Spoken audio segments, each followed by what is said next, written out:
Então, hoje é dia 10 de fevereiro de 2023 e eu queria começar o nosso encontro com uma pergunta que, apesar dela ser a pergunta talvez mais cotidiana que todos nós vivemos, e então é uma pergunta muito simples, mas eu queria olhar para ela com profundidade. E a pergunta é: como é que a gente está? Sabe essa pergunta? E aí, tudo bem? Como é que você está? Como é que você está se sentindo? Como é que você está? Pergunta que você manda uma mensagem para alguém e fala: oi, tudo bem? Como é que você está? E a gente responde como? Tudo bem. Quando a gente responde que está tudo bem, é porque a gente está dizendo assim: eu estou em condições de dar, eu dou conta. Eu estou em condições de dar conta. Porque não está tudo bem. Porque é impossível estar tudo bem. Então, uma pergunta simples, que eu realmente estou fazendo aqui, e que eu gostaria que a gente se conectasse com essa pergunta, né? E aí, como é que você está? Está tudo bem? Porque se não tiver tudo bem, a gente vai ter que primeiro trabalhar. Porque tem que estar tudo bem, porque o convite é: vamos olhar para tudo que não está bem, vamos dar conta disso? Vamos dar conta de olhar. Não é nem de resolver, não é nem... Então, tem que estar tudo bem para a gente agora caminhar para esse encontro. Senão não dá para caminhar. Porque a gente vai olhar para o que não está bem. Então, o que é tudo bem, né? O que pode estar bem? Eu posso me sentir saudável, com saúde, posso me sentir com uma certa segurança, eu estou num espaço protegido, ao lado de pessoas que eu me sinto relaxada, eu posso ter me alimentado bem, dormido bem. Então, são coisas bem básicas e que a gente sabe que essas coisas básicas elas não estão acessíveis para todo mundo, e é por isso que não está tudo bem, né? Mas são coisas bem básicas para a gente poder dizer: está tudo bem. Isso quer dizer o quê? Eu dou conta. Vamos entrar nessa. Então tá. Tá tudo bem? Podemos seguir? Eu costumo responder essa pergunta da seguinte forma: do meu lado está tudo bem, porque eu me sinto assim, né? Eu consigo me segurar, né? Eu consigo dar conta do meu lado, né? Agora eu sei que não está tudo bem. É isso. Do meu lado está tudo bem. É isso, Quintino. E do nosso lado está tudo bem.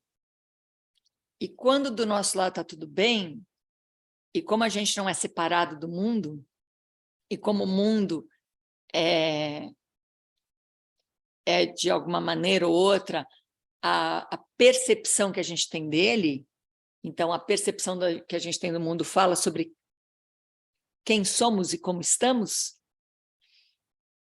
então a gente parte desse lugar, está tudo bem, olha para o mundo e vê que não está nada bem.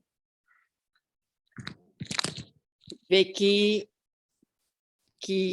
não está nada bem porque as pessoas estão... E quando eu falo as pessoas, inclui a gente também. O além do estarmos tudo bem, né? Estão em sofrimento.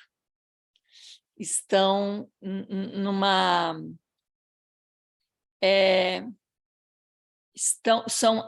nos tornamos adultos imaturos, cheios de desejos e necessidades delirantes. Eu vou começar contando um caos. Eu estava atravessando a balsa de Itacaré para Salvador, e aí eu fiquei ali num lugar, na balsa, onde tinham algumas mulheres conversando. Gente bem da terra ali,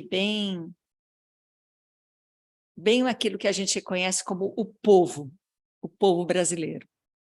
Aí a conversa era assim. A mulher começa falando assim: a Janiele está louca. Janiele é a filha dela. Imagina que é uma mulher, ela não tem trabalho, não tem renda, ela tem filhos para cuidar, ela está numa situação bem difícil.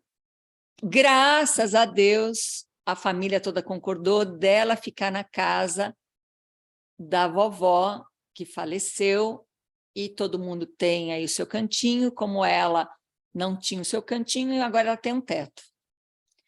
Então, nessa condição miserável, ela vira para mim, a mãe contando, né? A filha chega para ela, Janiele chega para mim e fala: mãe, preciso de 4.000 reais.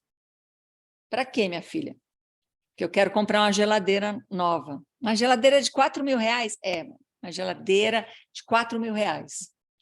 Porque é uma geladeira linda, ela é assim, funciona, tem luz, tem... Falou, mas Janiele, você não tem nem aonde cair morta, você não tem nem comida para colocar dentro da geladeira. Como é que eu vou te dar 4.000 reais para comprar uma geladeira? Bom, se você não puder, eu vou pedir para outra pessoa, para quem me entenda. E aí a mãe contando para a amiga que cabeça dura essa menina que foi atrás de um empréstimo de 4.000 reais para comprar uma geladeira. Sendo que ela tem uma geladeira meio velhinha, mas que funciona perfeitamente. Essa era a história que eu ouvi ali na balsa. De Itacaré para Salvador. E aí, eu fiquei escutando, eu falei, por que Janiele precisa de uma geladeira de 4.000 reais, né?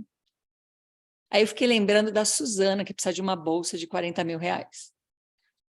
Aí eu fiquei lembrando do Zé Marketing, que precisa de seguidores num volume muito alto para ter algum sentido ali a vida dele nas redes sociais. Aí eu fiquei lembrando do Miguelito, que precisa não sei de quantos likes, que é para poder... Então, assim, a sensação que eu tive ali, com essa história, com esse caos, que eu mesma ouvi, da própria mãe de Janiele, é essa necessidade delirante. Então, a gente fala assim, nós temos necessidades. Eu tenho desejos e eu tenho necessidades. E a gente precisa levar a sério os nossos desejos, nossas necessidades. E a gente, então, leva a sério, mesmo que eles sejam delirantes. Mas são desejos que parece que, quando eu consigo isso, eu tenho uma sensação de ser alguém.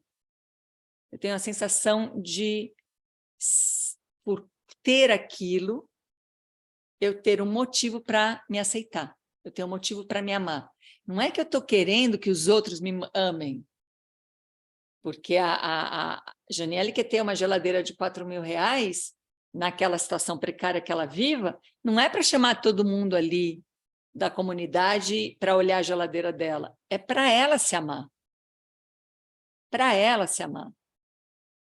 Então, aquela que também tem a bolsa de 40.000 reais, ela fica andando com a bolsa por aí para dar bandeira e, de repente, poder sofrer um assalto e ficar tensa na balada. Não, está guardadinha ali na caixa.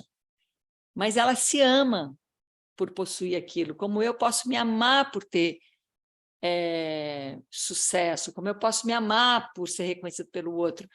Então, eu comecei a caminhar pela perspectiva de que nossos desejos, nossas necessidades delirantes, elas caminham para a possibilidade de eu me amar. O que eu quero não é nada delirante, eu quero me amar, quero me aceitar, eu quero ser alguém importante para mim mesma nessa existência. Delirante é a maneira que a gente quer realizar esse encontro com a gente mesmo, mas querer se amar está longe de ser delirante. Então, eu comecei a seguir a viagem ali, pela Bahia, com essa perspectiva, né? De que talvez o nosso desejo primordial e a nossa necessidade primeira seja esse bem-estar com a gente mesmo, de poder afirmar, eu me amo incondicionalmente. E me amar incondicionalmente não é assim, eu amo a besteira que eu fiz, porque eu sou incondicional. Não, eu me amo apesar de ter feito essa besteira. Não precisava ter feito a besteira, mas...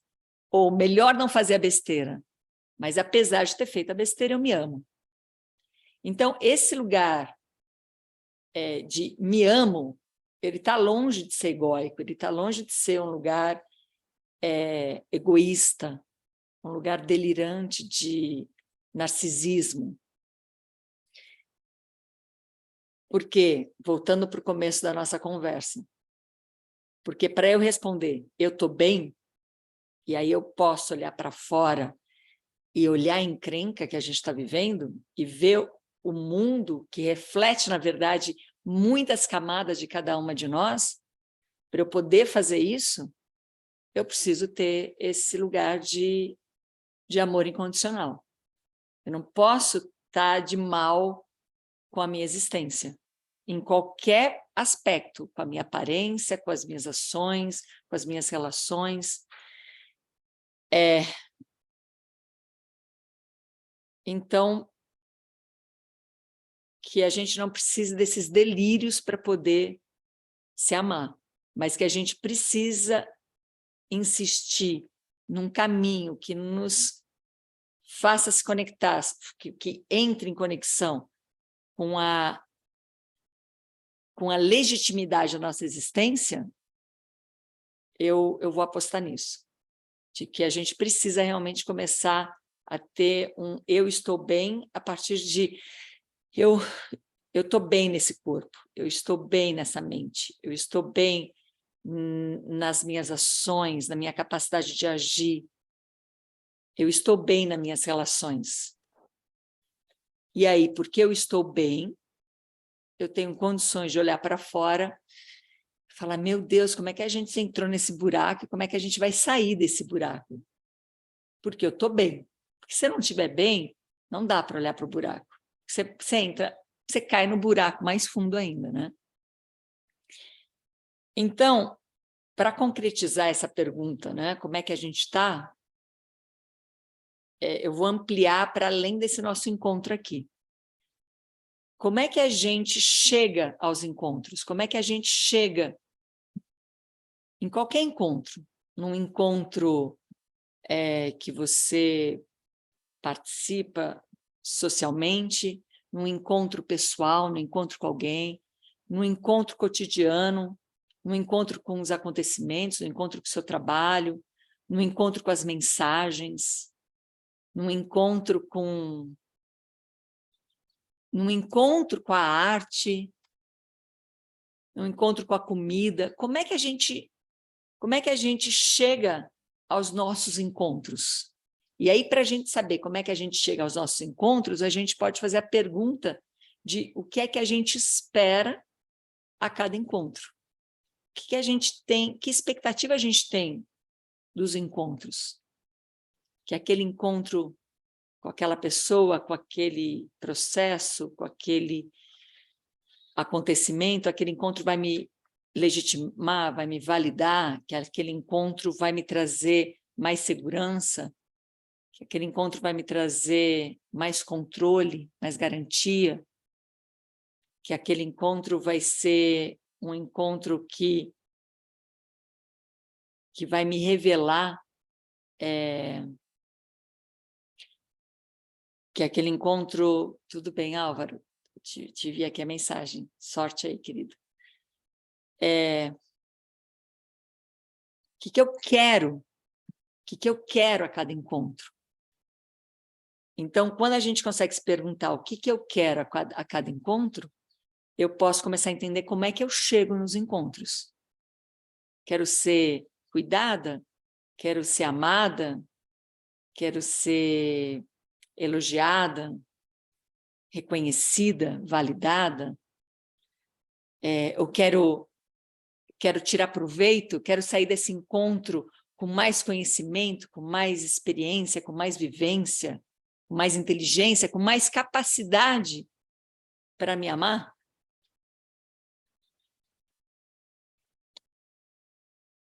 Então, qual é o problema? O problema está longe de ser o se amar, o estar bem, o poder estar alinhada. Nossa, o corpo, essa existência que age, o intelecto, essa existência que pensa, as emoções, essa existência que sente, completamente alinhadas. Que eu penso, que eu sinto, que eu faço no mundo, a favor e a serviço dessa existência, que é uma manifestação da natureza, né? Que não é uma existência individual separada do outro. Então, esse bem-estar de existir, que ele é um bem-estar porque ele aguenta a modulação, ele é um bem-estar porque ele aguenta quando as coisas não estão bem, porque ele aguenta quando o perrengue acontece, quando vem uma notícia difícil, quando vem uma percepção bastante desafiadora, tanto para a humanidade, como pessoalmente, como para alguém querido. Então, estar alinhado, estar bem, é poder dar conta disso.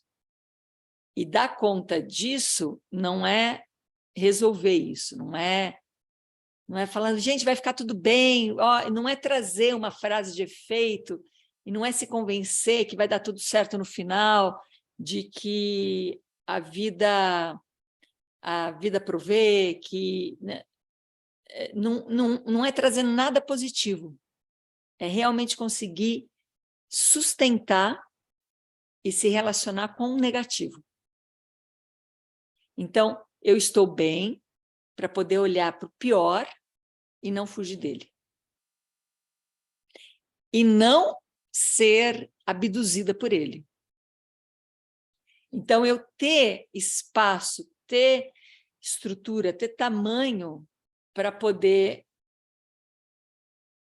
não me sentir bem, para poder sentir um mal-estar naquela situação, para poder viver aquela tensão, para poder olhar para aquilo. Porque quando eu olho alguma coisa, quando eu olho algo, aquilo começa a existir. E quando aquilo começa a existir, e eu me conecto com aquilo, porque eu estou olhando aquilo, porque eu estou percebendo aquilo, aquilo começa a me afetar. Eu tenho um corpo para ser afetado. E esse corpo que está sendo afetado, que está o tempo todo se transmutando, está o tempo todo... Imagina, nessa conversa daqui da gente, antes de eu falar a próxima frase, como diz os cientistas, 50 milhões de células mudaram já em nós. Então, esse ser que está o tempo todo transmutando, o que ele faz? Ele gera, através dessa existência do corpo, que inclui a cabeça, cérebro, emoção, intelecto, ele gera uma capacidade de compreensão, sinapses atualizadas, que vai me levar a uma ação mais precisa. Então, se eu já quero trazer a solução pronta, se eu quero usar a fórmula, eu estou fugindo da experiência. E eu estou alimentando e cultivando a situação para piorar. Porque eu estou por cima dessa desconexão total, eu estou colocando que existe possibilidade de fazer o meu jardim. E por baixo toda aquela erva daninha querendo vir para fora. Então, em tempos de psicologia positivista, em tempos de frases sobre o amor e sobre a alegria que é viver, sobre a imensidão que é a vida, talvez essas frases sejam importantes num primeiro momento para fazer a gente sentir que está tudo bem existir, que está tudo bem com a existência. Mas não está tudo bem da maneira que a gente está existindo. Então, está tudo bem com a existência, mas não está tudo bem da maneira que a gente está existindo. Então, eu volto para aquela pergunta. Como é que eu chego nas minhas relações? E como é que eu quero sair de cada encontro, de cada experiência? Como é que eu quero sair? Quero sair vitoriosa? Se eu quero sair vitoriosa é porque vai ter alguém perdendo. Eu quero sair reconhecida? Se eu quero sair reconhecida, eu estou vivendo uma ameaça e uma tensão que pode ser que o outro não me reconheça e eu tenho ali a possibilidade de sucesso e de fracasso 50%, então eu vou, se eu estiver bem, eu vou carregar o fantasma do fracasso, se eu me sair bem, se eu me sair mal, eu carrego a esperança de uma próxima vez me sair bem. Então eu não saio desse ciclo vicioso de como é que eu chego miserável e como é que eu espero sair bem. Ou como é que eu chego bem e saio miserável. Então, amores, volto a perguntar. Estamos bem? Está tudo bem? Damos conta? A gente está bem? A gente tem nutrição? Tem acolhimento? Tem saúde? Tem percepção e consciência de uma integridade, de uma amplitude de existência que meu corpo, que a existência do corpo manifesta a vida e eu não preciso ficar trabalhando para a vida acontecer, a vida já é manifestação. Eu estou nesse lugar, eu tenho condições de relaxar, de baixar a tensão, eu tenho condições de parar de tagarelar. Enquanto eu estou na relação, eu fico ali preocupada como é que eu estou sendo vista, o que é que está acontecendo e como é que eu vou sair de lá. E depois que eu saio de lá, eu fico tentando rever tudo o que aconteceu para poder ter algum tipo de controle sobre isso. Então, eu consigo baixar toda essa tensão mental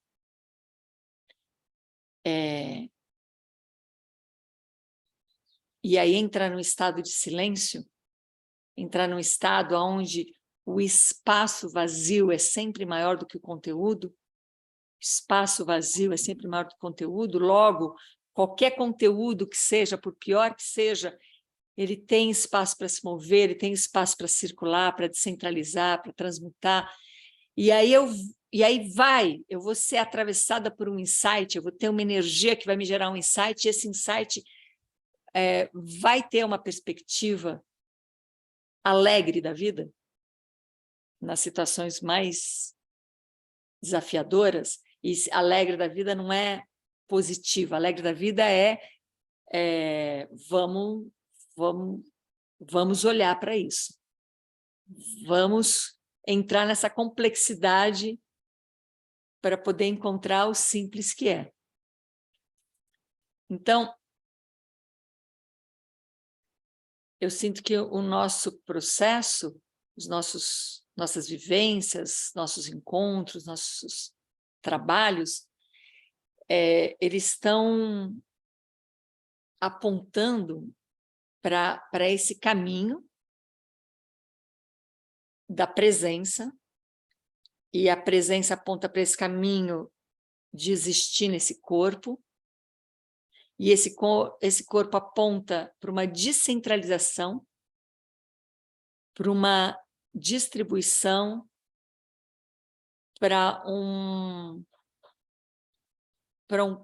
corpo não tem ego, né? Então, para uma não comparação, para uma não competição, para um lugar livre de carência. Então, aponta para esse corpo que sustenta a presença, que sustenta o caminho, e daí é espaço de criação. E para eu entrar no espaço de criação, eu preciso ter uma confiança na existência, na minha existência, no inimaginável. Isso quer dizer o quê? Uma confiança nas relações não controláveis. que não tem controle. Logo, não pode me dar garantias.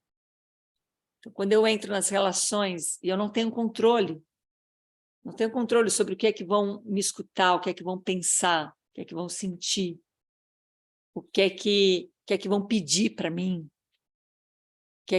qual é a necessidade dessa carência, dessa falta de amor incondicional, de ausência de conflito da própria existência, para então a gente poder entrar no campo de diferenças, de criações. Então, quando eu estou no inimaginável, eu não sei. Não sei. Hoje eu acordei com a notícia que a Livraria Cultura, que é uma livraria que eu frequentei muito quando eu morava em São Paulo, vai fechar por causa de falência. Inimaginável, para mim inimaginável. Mas também para mim é inimaginável ouvir a história que eu compartilhei com vocês de uma pessoa numa situação absolutamente delicada financeiramente, conseguindo dinheiro emprestado com uma geladeira de 4 mil, mas também inimaginável quando você vê adolescentes tentando suicídio, mas também inimaginável tanto de remédio psiquiátrico que está sendo consumido. Então, são muitos inimagináveis, mas também inimaginável que, de repente, você tem encontros com pessoas que te fazem despertar, relembrar, recordar a sua conexão com a existência. Então, estamos com capacidade de entrar no campo inimaginável, porque se é inimaginável, eu não tenho solução pronta. Se eu não tenho solução pronta, eu vou precisar entrar no campo de criação. E para entrar no campo de criação, eu preciso de presença. Para presença, eu preciso de corpo. E para corpo, eu preciso que ele esteja livre de todas as projeções que a gente faz no corpo. Então, eu preciso de um corpo sem palavras. Eu não posso ter um corpo cheio de palavras, um corpo que está... estou bem, estou com dor, ou estou triste, estou sofrendo, estou super alegre, ou estou relaxada. Todas essas palavras não são corpos. Todas essas palavras, boas, negativas, agradáveis, desagradáveis, todas essas palavras são projeções.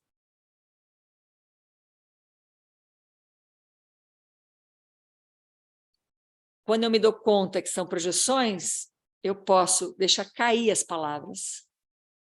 Vamos fazer isso juntos aqui. Como é que eu estou? E aí, se eu olho como é que eu estou, uma pessoa vai pensar na sensação física, outra na sensação emocional, outra na sensação mental, outra no ressentimento. Tem 1000 maneiras a gente reconhecer como é que a gente está. E aí você caminha pelo que te apresenta, como é que eu estou. E aí, quando eu respondo como é que eu estou, eu consigo perceber que como eu estou são palavras que eu projeto no corpo. Se alguém pudesse vir aqui me acompanhar nesse processo, aí vai ficar mais claro, né? Para a gente, vai ficar mais simples. Então, quem se voluntariar vai precisar de só responder, só não, né? Mas vai precisar responder como é que você está e depois a gente seguir no processo de chegar num corpo que não está projetado. Então, se alguém se dispor a isso, abre o microfone e aí responde essa pergunta. Aninha, fala, como é que você está? Pode usar a palavra? Por favor, use palavras. Como é que você está? Sensação de que eu não devia ter dito, não devia ter feito, não devia ter cedido, não devia. Então, você está em relação a você mesma, se repreendendo, né? Você está num estado de acusação. Como é que você pode colocar isso mais precisamente para você? O outro lado agora. Eu não devia, mas eu sou tão linda. Aham. Certo. Eu acho que eu estou no Então, buraco sem saída. Buraco sem saída. sim, então quando você diz eu não devia isso, eu não devia estar num lugar de me repreender, né? Num lugar de autoacusação, estou me repreendendo. Você não devia ter feito isso. Quantas vezes a gente ouviu isso quando era criança, né? Isso foi errado que você fez, você não devia. E por que a gente não devia ter feito alguma coisa? Porque aquilo que a gente fez gerou uma ameaça para o nosso controle, uma ameaça para a garantia. O que é que você não devia ter feito isso? Porque logo eu poderia dizer, o que é que vão pensar de você? Qual vai ser a consequência disso que você fez? Então, eu estou sempre preocupada em manter, em garantir alguma coisa, em controlar alguma coisa, em manter uma imagem, em manter uma... É como se tivesse em risco a minha legitimidade. Você está pondo em risco, imagina uma criança ouvindo ali da professora, da mãe, você não devia ter feito isso. Você está colocando em risco a sua legitimidade. Você está colocando em risco a possibilidade do amor, que pode ser que ninguém mais vai te amar se você for dessa maneira, né? Então, aí a gente faz isso com a gente mesmo. Você não devia ter dito aquilo. O que os outros vão pensar de você? Como é que os outros vão te amar? E outra, se ninguém te amar, por que você vai se amar?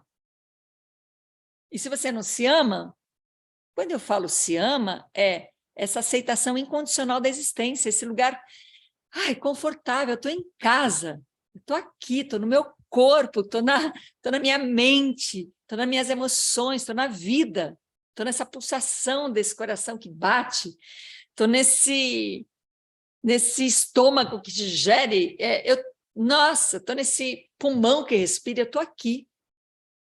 Ai, que bom que eu estou aqui, né? Como é que você vai achar que está bom você estar aqui se ninguém te ama? E se você não se ama, como é que vai estar bom? Vamos achar aí. Então, aí eu justifico. Mas eu sou uma pessoa, eu também, eu posso provar que eu mereço existir. Posso provar que eu mereço existir. E se eu justifico alguma coisa, eu torno aquilo justo. Eu torno justo eu ter feito tudo que eu fiz, que eu não deveria ter feito, porque agora eu vou me esforçar para provar que eu deveria existir. A legitimidade da existência da gente nesse planeta é indiscutível. Isso não pode estar em discussão. Se a gente está discutindo se é legítimo qualquer existência manifestada pela natureza, a gente está delirando. É indiscutível. É indiscutível a legitimidade da existência de toda manifestação na natureza. Porque quando aquela manifestação acontece, ela vai acontecer porque ela é necessária e ela vai desaparecer porque ela se tornou desnecessária. Esse é o ciclo da vida. O ciclo ele não é linear, nascimento e morte. Ele é circular, ele é espiral, necessário, desnecessário. Nasci porque é necessário, morri porque me tornei desnecessária. Isso, se tornar desnecessário, não desqualifica a existência. Respeita um ciclo. A doença veio porque é necessária e desaparece porque ela torna desnecessária. Ela tem um ciclo, e o ciclo é tudo é necessário e tudo se torna desnecessário. E para isso a gente tem que ter espaço. Então, vamos voltar lá. O que está em ameaça aí? como os outros me veem, como os outros te veem. E aí, a partir dos olhos dos outros, como é que você vai se ver? Reconhece isso, Ana?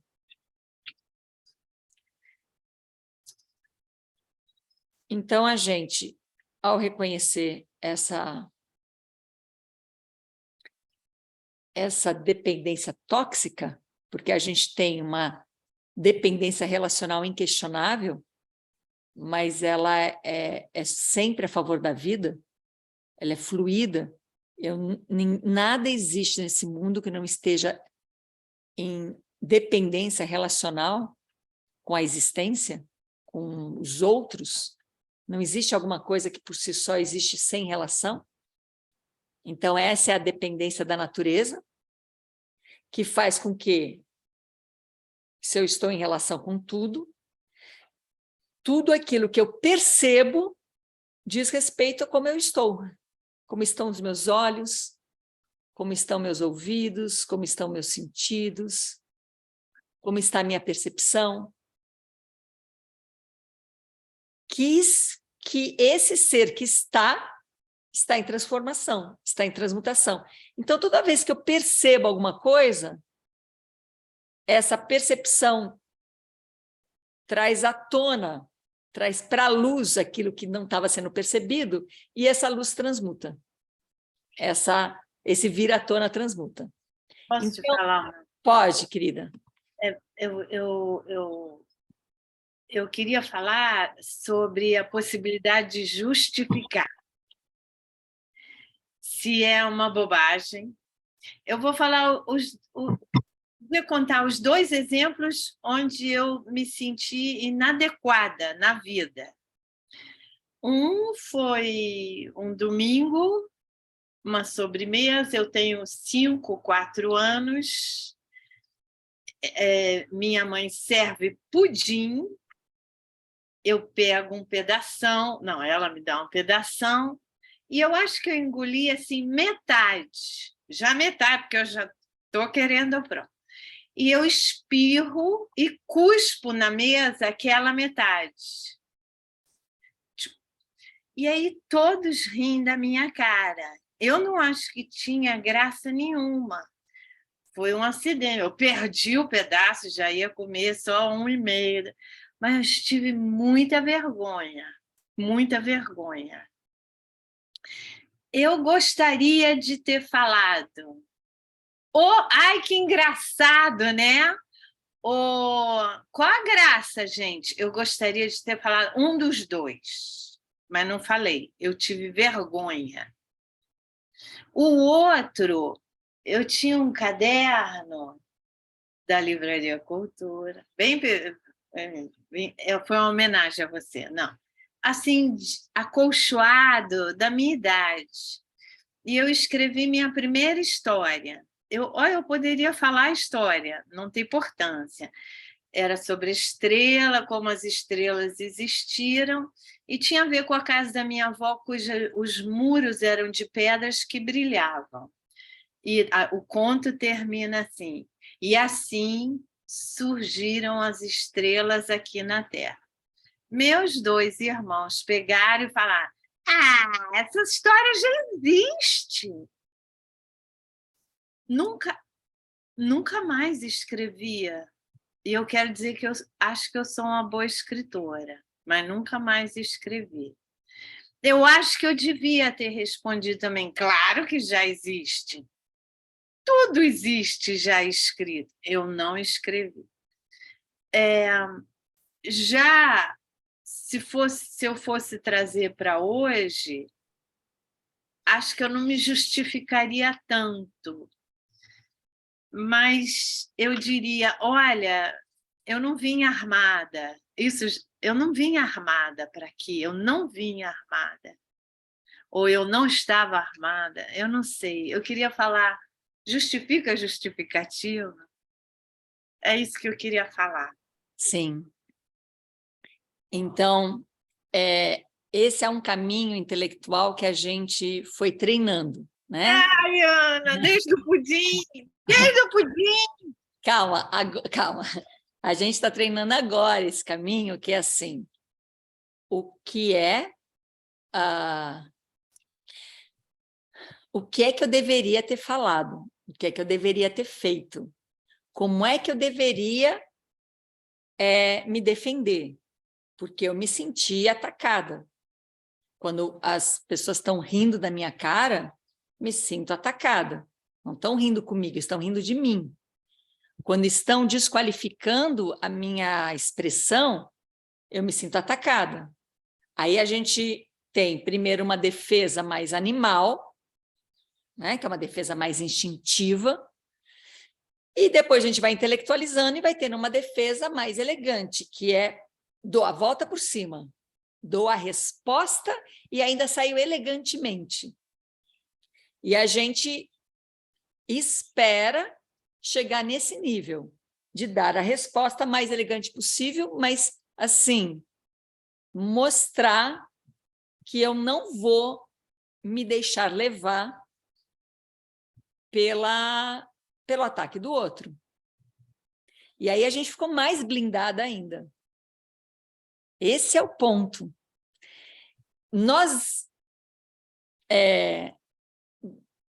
A natureza, talvez, imagina que toda a existência, com criaturas, com seres como bebês, crianças, seres em desenvolvimento, como plantinhas, animaizinhos, que todos esses seres em desenvolvimento cative todos os que já passaram por isso, já estão mais autônomos, cativem a sua simpatia, a sua compaixão e sejam cuidados, nunca sejam desqualificados, nunca sejam magoados, machucados.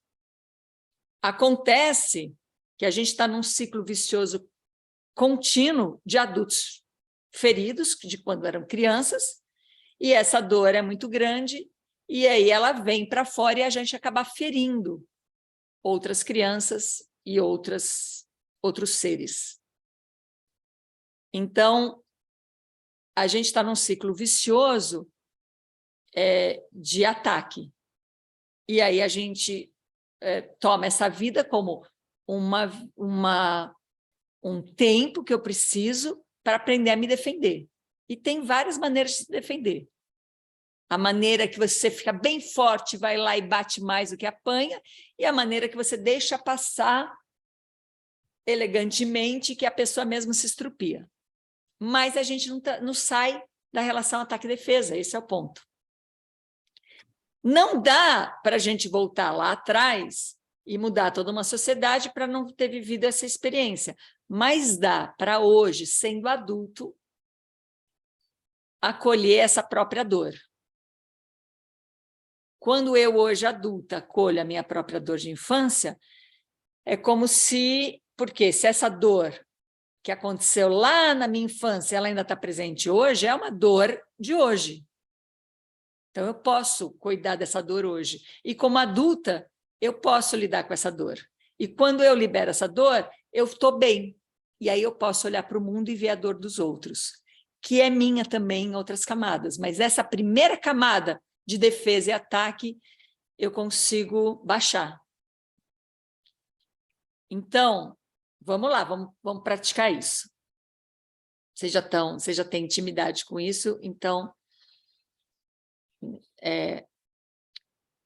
experimentem caminhar juntos com a Ana aqui na prática dela. Então, você tem essa dor aí, que ela vem desde a infância, mas ela vem se repetindo. E ela fez você e todos nós, né? Fez a gente, então, assumir o lugar de que essa vida é sobre se armar. E agora eu quero aprender a me armar bem. E aí eu vou fazer uma afirmação. E a afirmação não é uma verdade absoluta. A afirmação é algo para ser combatido.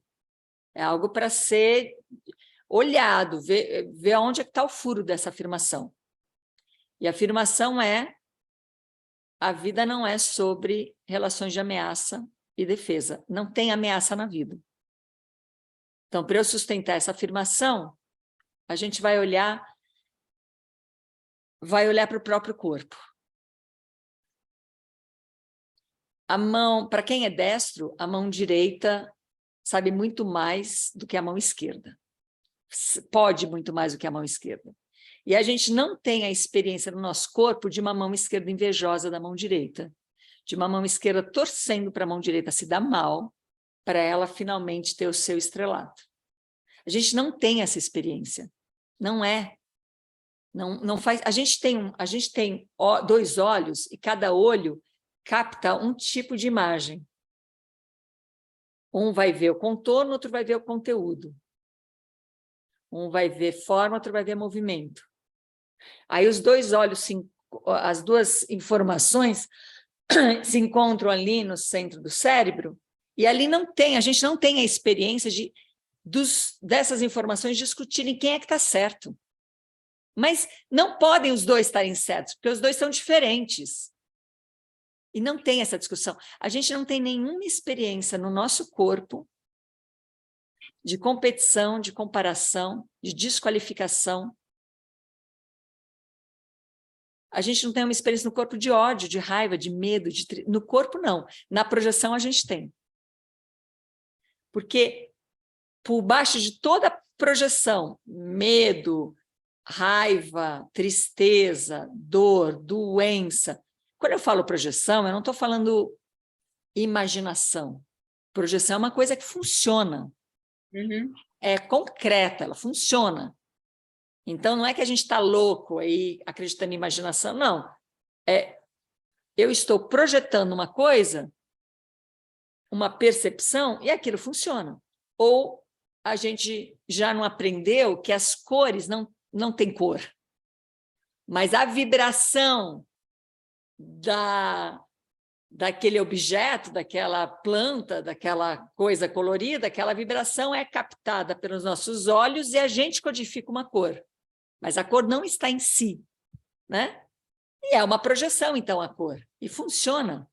Então, a gente não vai desqualificar a projeção. Mas o nosso corpo, ele não é feito de projeções. Ele é feito de movimento, de transmutação, de distribuição, de descentralização. Ele é feito de processos, de partículas que nos levam à ausência, que nos levam ao vazio, que nos levam se eu pego, vamos simplificar isso. Se eu percebo que o corpo está o tempo todo, se eu tenho essa percepção, mesmo que seja uma percepção intelectual, que o corpo está o tempo todo se transformando, se transmutando, morrendo e nascendo novas células, criando novas células, ele está o tempo todo em transformação, eu não posso dizer que o corpo é alguma coisa definitiva, porque ele está o tempo todo em criação, em transformação, em morte e nascimento. Então, esse corpo é uma passagem. Se ele é uma passagem, ele é uma ausência de corpo. Para ser uma passagem que manifesta o corpo. Então, se eu tenho essa percepção do corpo, uma percepção intelectual, racional, consciente, eu posso fazer com que essa mesma intelectualidade, racionalidade e consciência se entregue para o corpo. Então, vamos lá, vamos fazer isso. Então, você sente essa vergonha, dessa inadequação, que o tempo todo não precisa mais ninguém te cobrar, você mesmo aprendeu a se cobrar. Você não deveria ter dito isso. Então, uma desqualificação que tenta se requalificar. Ah, mas eu também faço tão bem, né? Eu também tenho meu valor. Então, fica nesse processo de desqualificação e requalificação. Inadequação, punição e deixa eu aproveitar isso para aprender melhor. Então, bom, a gente está trazendo palavras que se projetam no corpo e que geram ações e emoções e pensamentos nossos sobre a gente mesmo e sobre o mundo. Então, deixamos isso com bastante conteúdo. Agora, Ana, eu vou te convidar para, com todas essas palavras, trazer a atenção para o corpo, mas deixar caírem todas as palavras. Todas as palavras caem. A intelectualidade, neste momento, é suspensa. E você se encontra em um corpo sem palavras. O que acontece nesse trânsito da queda das palavras, você se encontra num corpo sem palavras? O que acontece? Emoção, pura emoção. Agora, essa emoção, a gente vai considerar ela uma projeção. A gente não vai desqualificar nada. Confia no processo para você ver que nada está se perdendo do que realmente se é. Então, emoção, palavra emoção, sente emoção no corpo, cai a palavra emoção e corpo. Cai. Na hora que cai a palavra emoção e corpo, o que acontece? O que você percebe na existência?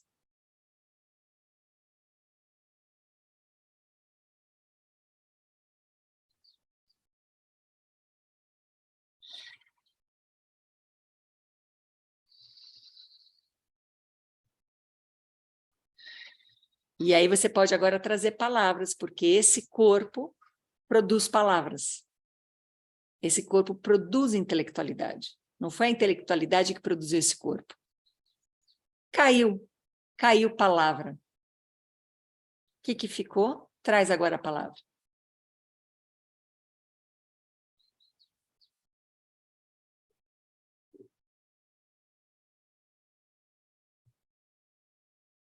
Comoção, comoção. Movimento nessa comoção. Vibração nessa comoção. Vida.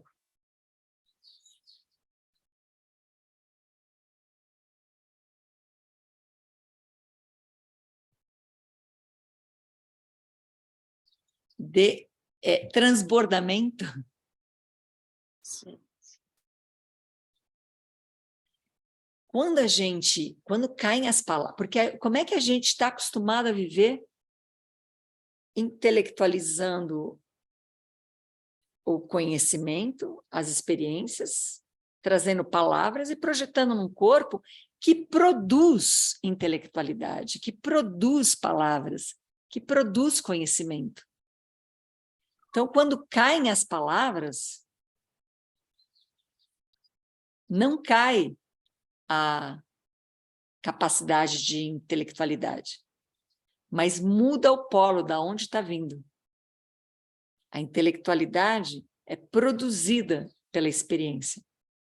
As palavras são produzidas pela existência, e não as palavras dão lugar para a existência. Elas são produzidas. Então, a gente vai fazer de novo essa passagem, porque essa passagem é a mais importante da gente ganhar intimidade. Então, agora a gente vai fazer assim, rápido até, que é para poder trazer essa dinâmica. A pergunta é, Ana, o que é que você está sentindo? Como é que você está se sentindo?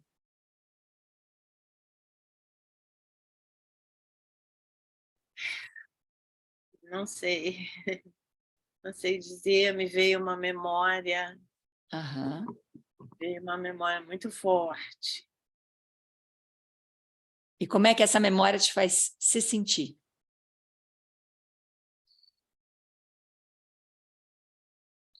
Eu estou muito emocionada, mas me ajuda. O que eu falo? Isso. A memória? Aí, porque a gente quer essa passagem, tá? Então, emoção, você está sentindo emoção, você está emocionada. Cai a palavra emoção. Quando cai a palavra emoção, claro, isso facilita porque você é uma pessoa com bastante trabalho de corpo, então você tem um corpo bastante presente. Cai a palavra emoção, o que é que você sente? O que é que você percebe? Então, eu vou falar o que eu fiz nessa memória. Eu vou reproduzir só Tá, a cena. tá bom. Era um ato de violência muito forte, muito grande, eu muito pequena. Sim. Então, eu me joguei no chão, me sentei de cócoras, era outra língua, e eu fiz assim, eu vou apanhar, eu não vou me defender, eu vou apanhar. Eu fiz assim, porque era o mais protegido que meu corpo, meu ser podia fazer. Eu não me lembrava mais disso. Sim. A gente vai ver que ao longo da vida vão ter essa experiência que está marcada em você, ela vai se reproduzindo de várias maneiras, de vários aspectos, a mesma experiência. A mesma experiência. E então, isso mostra que tem algo preso, que tem algo que está num circuito fechado, que está preso, que a experiência se repete. Isso é uma condenação? Não teria sentido a gente viver essa experiência tão rica e tão diversa, condenado a alguma coisa fechada, monotema. Então, o que acontece? Tem uma marca, e essa marca está projetada e vai ser reprojetada, e reprojetada, e sempre reprojetada. Como é que a gente sai desse circuito fechado? Abrindo o circuito. Aonde está a abertura do circuito? Quando é que se abre? Na morte. Na morte, desaparece o corpo, abre o circuito. Abre totalmente o circuito. E qual é a morte cotidiana que a gente vive? A gente vive a morte cotidiana de algo fixo. Porque as células estão se transformando, os sistemas estão em movimento, o sangue está circulando, o cérebro está descentralizando tudo que ele recebe. Então, a gente vive uma constante morte de algo que apareceu como fixo. Aí aquilo morre, passou. E agora surge outra experiência. Passou, surge outra. Então, quando eu abro o circuito para o movimento, para a descentralização, para a transmutação, para distribuição, quando eu abro esse circuito, aquela marca, ela já se torna desnecessária. Então, o acontecimento aconteceu pela sua necessidade, e aí, nesse momento, não vem ao caso a gente entrar nisso, mas ele vai ser desnecessário. Todas as marcas, o destino delas é se tornarem desnecessárias. Todos os corpos, o destino deles é se tornarem desnecessários. Todas as células, o destino delas são se tornarem desnecessárias. Por isso que elas estão o tempo todo em renovação.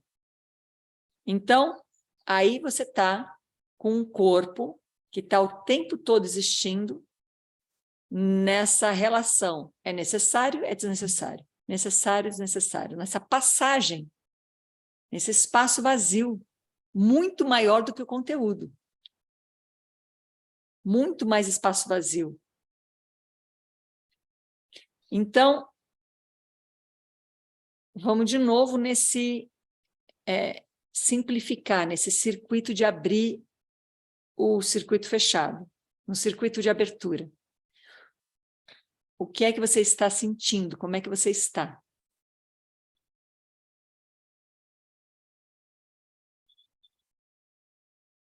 Ai, eu estou pela primeira vez querendo esse vazio aí com afinco de mar. Aham, então estou com sede de vazio, estou com vontade, desejo de vazio, estou confiante no vazio. Que para mim soa mais como mar do que se é necessário ou desnecessário. É mar. Tá, nesse mar, estou aberta para esse infinito, para esse mistério que é o mar. Muito bem, é assim que você está. Esse assim que você está é uma projeção. As projeções são necessárias, as projeções é como a gente vive, são projeções. Uhum. Né? Você pode projetar mar, pode projetar necessário e desnecessário, pode projetar céu infinito, pode projetar útero, pode projetar o que quiser. São projeções válidas. Agora, Ana, presta atenção na passagem que a gente vai fazer. Reconhece essas projeções no seu corpo, isso te dá uma sensação no corpo. Essas projeções, elas são acompanhadas de palavras, de imagens. Caem as palavras, caem as imagens. Se desfaça das palavras e das imagens por alguns segundos. Cai. O que acontece assim que elas caem? Não, você desculpa, mas eu já fui aqui, que eu percebi uma coisa. Mas por isso, mar, o que eu mais preciso não é me justificar, é nadar. Eu atrapalhei o seu discurso, desculpa, porque eu já fui. Falei, eu preciso nadar, eu preciso de liberdade. Mas eu entendo que essa minha liberdade pode não ser entendida. Muito bem. E você está tendo percepções, insights, maravilhoso. Mas então, eu preciso nadar. Mas eu preciso de liberdade, mas já começa, se é liberdade, ela é incondicional, mas já começa a condicionar, eu não sei se ela vai ser entendida. Então, é um caminho, de novo, do circuito fechado, porque daqui a pouco aparecem as memórias passadas, as marcas que vão sustentar tudo de novo, e a gente não sai desse circuito fechado. Não, eu só quero entender que vão falar do pudim. Aí eu falo, ai, amigo, eu estou nadando, tudo bem, foi engraçado, né? Eu continuo nadando. Não? É justificativa. Sim, porque assim, eu querer criar um mundo melhor para mim. E não tem um mundo melhor para mim. O que tem são diversos mundos, diversas percepções de mundos, e aonde é que eu estou navegando nesse mundo? Eu estou num circuito fechado ou estou em relação, confiante, aberta? Eu estou num estado relacional ou eu estou no estado vincular ou eu estou num lugar protegido? Não, mas... Então, peraí, só para você não se afundar nisso. Neste momento, não vamos priorizar a compreensão intelectual. Sim. Nesse momento, a gente precisa de uma experiência. E a experiência é da passagem do corpo projetivo para o corpo sincrônico, da passagem da projeção para a sincronia da existência. É uma passagem. Então, trouxe palavras assim para ver a importância que tem isso. Depois, a gente vai ter outra experiência, porque eu comecei o encontro aqui dizendo que oi, tudo bem? Ah, tá tudo bem. Ah, agora que você está tudo bem, vamos olhar para o que não está bem? Se eu não tiver bem para olhar para o que não está bem, eu afundo junto, eu não tenho prudência nenhuma nisso. E a gente precisa dar uma invertida, a gente sabe que não está tudo bem. Não está. O mundo da projeção humana está se autodestruindo. Então, não está tudo bem. Então, agora inverteu. Bom, então é bom a gente estar bem para poder olhar que não está tudo bem. E aqui esse processo é para a gente estabelecer uma base para estar bem. Por que eu tenho que estar bem? Porque eu vou ter que olhar que não está tudo bem. Aí eu vou poder olhar para a minha infância, eu vou poder olhar para minhas marcas. Então, essa passagem, como é que você... Vamos fazer ela... Vamos fazer. De novo, atualizando agora, nesse momento, não há segundos atrás, agora, com a pergunta, como é que você está se sentindo?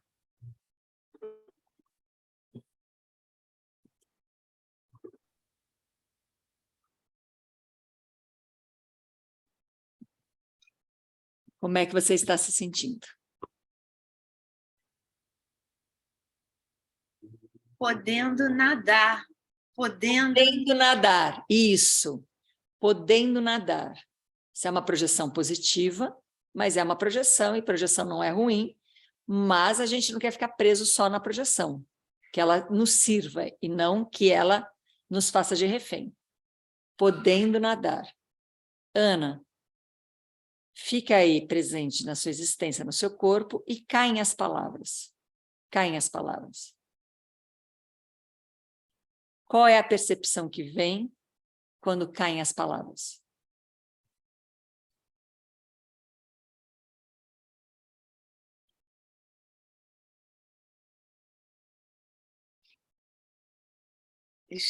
Estamos aqui, estamos aqui. Isso, a percepção, ótimo, veio a percepção, estamos aqui. Ótima percepção. Assim, olha, é um jogo, né? Eu percebo, eu trago as palavras, eu projeto, e aí, de novo, vamos entrar num ciclo virtuoso. Estamos aqui. Reconhece isso na existência do seu corpo, estamos aqui. E agora caem essas palavras, estamos aqui, elas caem. Qual é a sensação no seu corpo quando caem as palavras?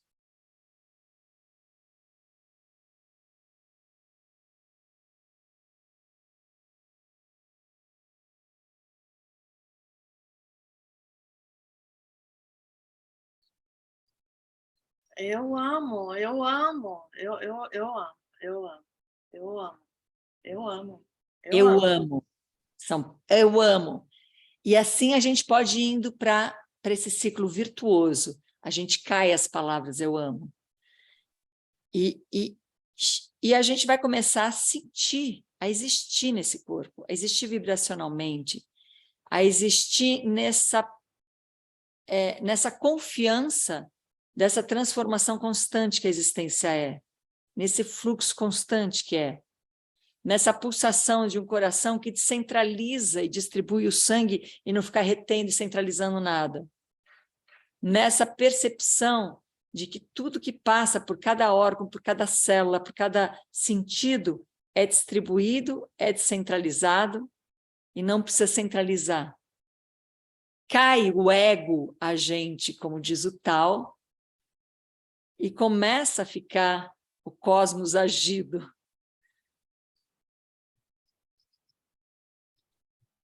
Entra o cosmos agido, o cosmos age. E cai o agente egóico, que precisa salvar o mundo, que precisa fazer alguma coisa. E quem está se dispondo a ser agido pelo cosmos, vai ter ações no mundo. Vai ter verbo, projeções, ações, pensamentos, mas são projeções e verbos e pensamentos alinhados com a percepção, e não num delírio da busca incessante de que o mundo é sobre eu estar bem. E eu estar bem é sobre os outros me legitimarem. Sendo que eu já nasci, como é que eu ainda vou buscar legitimidade em alguma coisa? Se eu já existo. Então, a gente sai desse jogo de ficar preenchendo as nossas carências, seja pelo consumo, seja pelas relações, seja pela busca desesperada ou estratégica de estar no mundo e ser visto pelo mundo, e reconhecer que a gente já chegou, já sobreviveu, somos adultos, já sobrevivemos ao grande perigo de não ser visto. Quando a gente era um bebê, se a gente não era visto... Vou encerrar com mais um caos aqui. Eu estava lá na Bahia e eu estava deitada num deck, estava lendo. E aí tinha uma formiguinha, bem pequenininha, mas ela tinha um grãozinho na boca, branco. E essa formiguinha ficou perdida. Então, ela ficava o tempo todo assim, em volta do livro que eu estava lendo, passando de uma tábua para outra do deck, ela estava sempre perdida ali e não encontrava o caminho. E aí eu fiquei olhando, eu fiquei curiosa, eu falei, como essa formiga vai se safar? Eu não podia ajudar, porque eu não sei qual era o caminho dela também. Como é que essa formiga vai se safar? E fiquei olhando para a formiga, curiosa, interessada, e olhei. Fiquei muito tempo olhando para essa formiga, e ela ficou muito tempo perdida. E aí eu me dei conta que eu nunca mataria essa formiga. Formiga se mata fácil. Ah, ela está aqui no meu braço, eu tiro. Ela está aqui no meu caminho, eu tiro. Nem sei que eu estou pisando nela. Formiga é uma coisa fácil de matar. E se ela estiver comendo, então, nossa horta, é mais fácil ainda de matar. Mas quando você olha para a formiga, se deteve ali, ficou um tempo, e curiosa, interessada no que aquela formiga está vivendo, é impossível matar aquela formiga. Então, é importante mesmo ser visto. Porque quando você é visto, ninguém vai fazer nada contra você, porque é impossível. Bom, o final da história foi que outra formiga fez o caminho, fez o trajeto, e pelos sensores, sei lá como é que isso funciona, essa formiguinha, então, reconheceu pelo trajeto da outra formiga e foi para o caminho que ela tinha que ir e desapareceu. Mas o que me marcou nessa história foi que, de tanto eu olhar para a formiga, eu desenvolvi uma compaixão pela formiga, uma empatia pela formiga, um reconhecimento da existência da formiga. Logo, eu não poderia nunca matar essa formiga. Então, eu não tenho dúvida da dor que a gente tem de ter experiências, seja pela nossa perspectiva de criança, seja por acontecimentos, ter tido experiência de não ter sido olhada, reconhecida, vista. Eu não tenho dúvida da dor que isso é e da ameaça que isso é. Mas, se a gente sobreviveu, se não jogaram a gente no lixo, é porque alguém viu a gente. Se você é adulto, você foi visto. Bem, mal, com várias experiências, mas você foi visto. E quando a gente é adulto, a gente não precisa mais ser visto. Uhum. Porque aí a gente pode ver. Aí eu posso ver o outro. A gente já tem uma estrutura que eu posso ver o outro. Quando a gente é criança, é difícil ver o outro, porque a gente não está se diferenciando do outro. O adulto se diferencia. Eu sei que sou eu sei que é você, então eu posso te ver. Para a criança, o mundo é ela. E ela é o mundo, não por egoísmo e narcisismo, porque ela não diferencia. Já não separa, o que é maravilhoso, ela não se separa do mundo, mas ela ainda não diferencia. E quando a gente cresce, a gente deveria continuar não se separando do mundo, mas nos diferenciando. E quando eu me diferencio, eu posso ver. E se eu posso ver, eu não preciso mais ser vista. Porque ver é ser vista. Porque quem vê são os meus olhos. Então, esses olhos revelam a minha capacidade de ser vista e de ver. Eu descumpri totalmente a minha promessa de fazer um encontro simples. Eu caí numa complexidade tremenda. Então, vou encerrar na simplicidade que eu esperava ser capaz, mas ainda não sou capaz. Vamos levar a sério a pergunta. Está tudo bem com você? Como é que você está? Como é que você está? E aí, quando eu respondo essa pergunta, eu deixo cair todas as palavras, todas as projeções, e aí eu não preciso responder como é que eu estou. Eu começo a ser a própria percepção de como eu estou. E essa percepção é uma percepção inquestionável. Eu estou nessa vida. Eu estou nesse mundo. Eu estou nesse jogo. Eu estou nessa experiência. Eu estou nesse encontro. E em todos os encontros que eu sempre vou estar. Porque é sobre isso a vida, né? É sobre me encontrar. Comigo mesma, com o outro. Agradeço muito a companhia aqui desse nosso retorno aqui dessa manhã, e a gente vai seguindo, a gente a gente tem nossos encontros online, a gente vai ter um encontro presencial. Os encontros presenciais, eles ficaram muito menos possíveis, parece, né? A gente desaprendeu um pouco o deslocamento, desaprendeu um pouco esse tempo, porque se eu vou fazer um encontro presencial, eu preciso ter tempo para isso. E como a gente, por fazer muita coisa online, a gente acabou tendo menos tempo, fica mais difícil fazer encontro presencial, né?